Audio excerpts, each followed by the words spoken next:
Hello నేస్తామ్స్. రీసెంట్‌గా మా అత్త వాళ్ళ కొత్తింట్లో అమ్మవారి సంబరం అయితే చేసుకున్నారు. ఇలా ఘనాచారులు వచ్చి అమ్మవారిని అలంకరణ చేసి, పూజ చేసి సంబరం అయితే స్టార్ట్ చేశారు. ఇంకిలా ఇంటి దగ్గర స్టార్ట్ అయ్యి గుడి దగ్గరికైతే వచ్చేసారు. ఇక్కడ నేను తీసుకెళ్ళిన కాయలు, పండ్లు మా అత్త వాళ్ళ చేతుల మీదుగా అమ్మవారికి చేరడం చాలా సాటిస్ఫాక్షన్ ఇచ్చాయి. ఇంకలా కింద పూజ కంప్లీట్ చేసుకొని, ఇంక పైకి అమ్మవారి దర్శనం కోసమైతే వెళ్ళాం. ఇలా గుమ్మం దగ్గరికి వెళ్లి చూడగానే స్వర్ణ కవచ అలంకారంతో బుగ్గన చుక్క, కళ్యాణ బొట్టు పెట్టుకొని పెళ్లి కూతురిలా ముస్తాబై కూర్చొనుంది.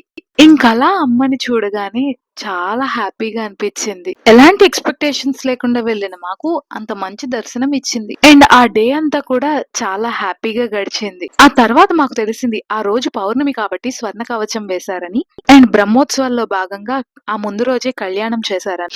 ఇంత ఎక్సైట్ అయ్యి ఎందుకు చెప్తున్నానంటే నేననే కాదు మా ఫ్యామిలీలో ప్రతి ఒక్కళ్ళు మా ఫోర్ ఫాదర్స్ దగ్గర నుంచి అమ్మ దగ్గరే ఉన్నాం కాబట్టి ఎలాంటి సమస్య అయినా, సుఖమైనా, కష్టమొచ్చినా వెంటనే అమ్మకి వెళ్లి చెప్పుకోవాల్సిందే.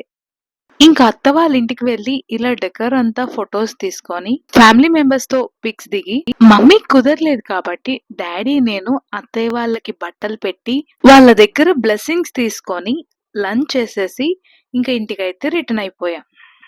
సో ఆ రోజు అలా గడిచిందనమాట. ఈ రోజుకి ఇంతే నేస్తం. మరో వీడియోలో మళ్ళీ కలుద్దాం. అప్పటి వరకు do like, share and subscribe.